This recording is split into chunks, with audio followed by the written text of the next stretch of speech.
గుర్తుంది. కానీ ఈ ముక్క 5 సంవత్సరాలు సీఎం చేసిన వ్యక్తికి ఎందుకు అర్థం కావట్లేదో నాకు అర్థం కావట్లే.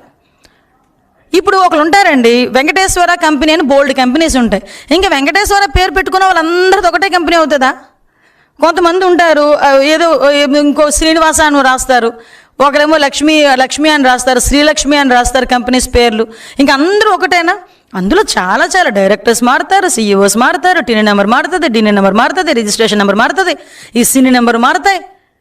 అందులోని వాళ్ళ తాలూకా ఏం చేస్తారు, వర్క్ మోటో మారుతుంది.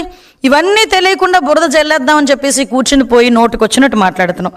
అంటే నేను ఇవన్నీ ఎందుకు చెప్తున్నానంటే, నువ్వేవో ఆధారాలు చూపించానని చెప్పావు కాబట్టి ఇవన్నీ నేను చూపిస్తున్నాను తప్పించి నీకు సమాధానం చెప్పాల్సిన అవసరం లేదు. నువ్వు ఆధారాలు చూపించిన తర్వాత మేము దీనికి క్లారిటీ జనాలకు ఇస్తున్నాం, ఎందుకంటే నీకు ఇచ్చినా నీకు అర్థం కాదు కాబట్టి.